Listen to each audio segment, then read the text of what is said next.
সবথেকে বেশি যে করে তার বিরুদ্ধে এখন উনি গিবাদ গিয়ে বেড়াচ্ছেন। ওনার সঙ্গে ওনাকে আমার জেলাসি করার কী আছে?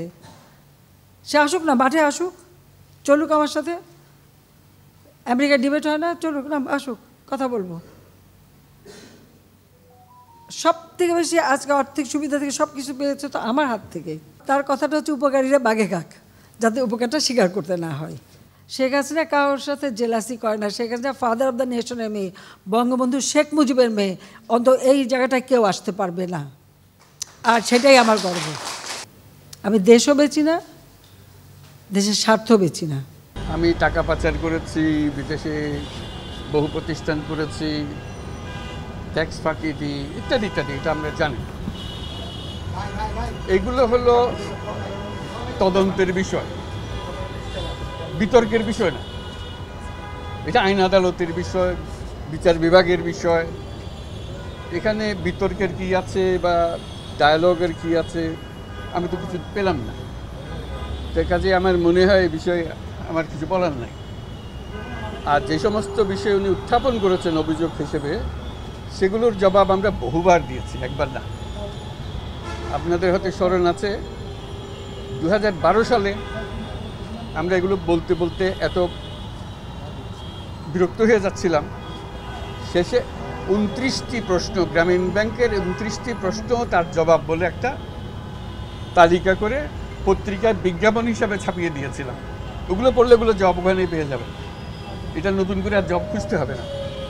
এই যেমন আমার ট্যাক্সের ব্যাপারে আমি বলেছি, ট্যাক্সের ব্যাপারে কোনো দিন সরকারের পক্ষ থেকে, এনবিআরের পক্ষ থেকে আমার জন্য কোনো মামলা করাই হয় নাই। কাজে ট্যাক্স ফাঁকির বিষয়টা আসলো কোথার থেকে আপনি এটাও বুঝতে পারতেছেন না।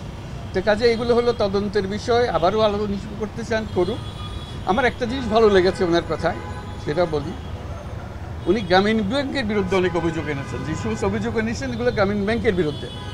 ইতিমধ্যে আইন আদালতে ঘোরাঘুরি করে একটা জিনিস শিখেছি, যে প্রতিষ্ঠানের বিরুদ্ধে যখন অভিযোগ করা হয় তখন চেয়ারম্যান এবং বোর্ড সদস্য সবাইকে অভিযোগ করা হয়।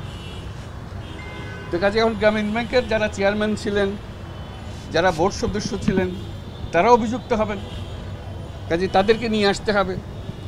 গ্রামীণ ব্যাংকের চেয়ারম্যান ছিলেন প্রথমে ইকবাল মাহমুদ সাহেব, প্রফেসর ইকবাল মাহমুদ অত্যন্ত সম্মানী ব্যক্তি।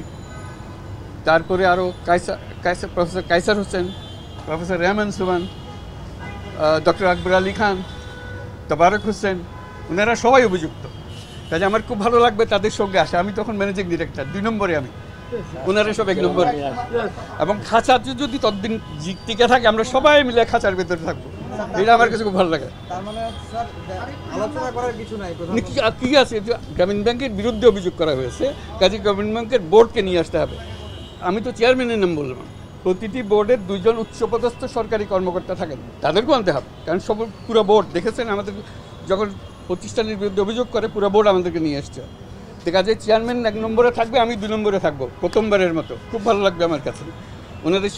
ওনাদের সঙ্গে থাকলে আমাদের খুব আনন্দ হবে যে ওনাদেরকে সঙ্গী পেয়ে আমরা খুব কৃতার্থ হলাম।